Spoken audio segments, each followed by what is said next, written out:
so I want to kind of kick this one off and talk about, obviously, people who are watching, I'm hoping what you're going to get out of this is, as we said, the Working Title Podcast, meaning what's going on behind the scenes in the movie industry, behind self-tapes, but behind the A-list actors to actors who are just starting, a place where people can go and find credible, quasi-credible, credible information about what's happening in our industry from LA to Miami to New York to internationally. So with that said, why don't I throw the first question out on the table here, no pun intended, and that is self-tapes and what we've seen, or let's say auditioning and self-tapes now post-pandemic. After we've seen what the pandemic did, brought us all inside, started taping, and you guys have been you coach hundreds and hundreds of people, and we've had many experiences coaching and doing and self-tapes and this.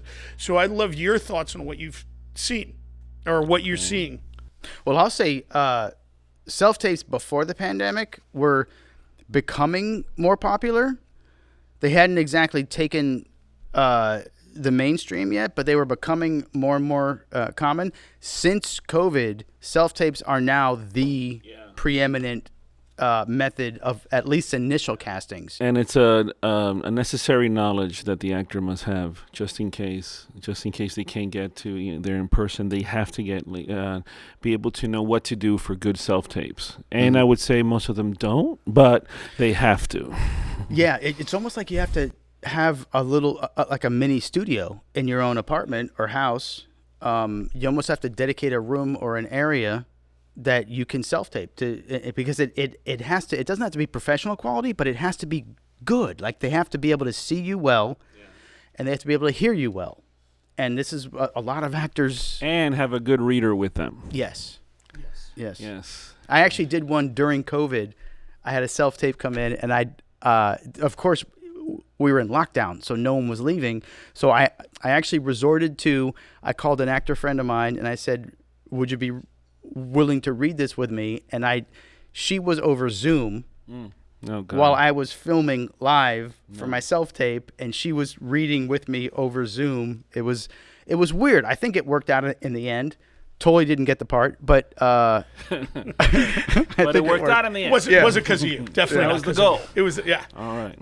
Well, with that said, but Chris, you just said they need to know it. I mean, what I find really interesting, and I say you've sent me some people here to the studio. Obviously, I have a studio. We're sitting in a studio. I have the lighting and the audio and that. But I think, I've seen some of the self-tapes that people are publishing online talking about, here's how I did my self-tape. And where I'm going with this is to say, not every self-tape warrants coming into a studio and doing it to that degree. Agreed. Right? Because we're in different markets here in Miami. Yeah. Yes. But that doesn't mean you don't see them come through. So with that said, I myself have had the same questions asked, where it's like, what light do I buy? What camera do I buy? How do I, some of just really basic stuff of, you'll see people like take their phone and they're doing the readers here and the microphones here, and you're doing that. I'm like, all I can hear is, there's some just simple basics that we probably should address. Well, working, I'm having the privilege of working at a studio, Universal Casting Studios. Sometimes I'm in there and we see hundreds of self-tapes come in, and most of them are just horror shows, in the sense that, for example, the reader, like, you would hear this, okay, now you say, all right, and then I say, no, ready, say it. Okay, now I'm going to say no. No. Okay, now you say, come on, say it like that. And they record that, and they send that. And you're like, So something as basic as that, as common sense, it goes out the window. Right. Yeah. What about as far as lighting? Because I hear a lot. Ring light. I hear a lot of people say ring light. Ring light. And they're cheap. I get it. No. They're cheap on Amazon. You can get one for $15. Yeah. But nothing bothers me more than if I'm watching someone's self-tape and I can see the ring in their iris. I'm like, no. But that's, unfortunately, that's become standard, especially with the kids. You see that circle, and it does stink, because sometimes, the eyes are the window to the soul, and it's hard when you have, you look like a werewolf with your eyes glaring like that, Right. and it's insane. And what do you think about soft boxes? Because they're getting cheaper now. You can get a cool what little. we're shooting with. Yeah, exactly. Well, not even something this that's professional. that's right? high end. Yeah. Or like these here, but. Right.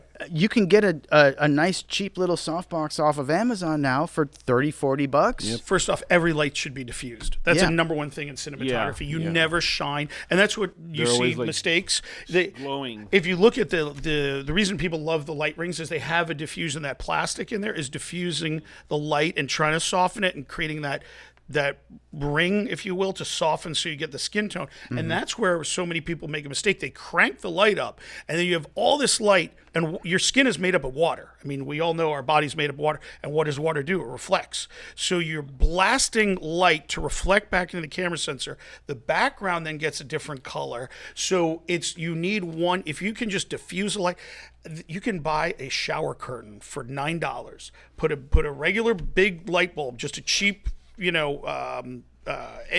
almost any type of light source, put it through a shower curtain, put it that way, and you'll get a nice soft diffused light. Yeah. They do this in movies, in indie films. They do this. The liners, the shower curtain liners. Yes, the shower. Thank you for clarifying. Yeah, that's not the tequila at all. Don't get the don't get the Spider-Man.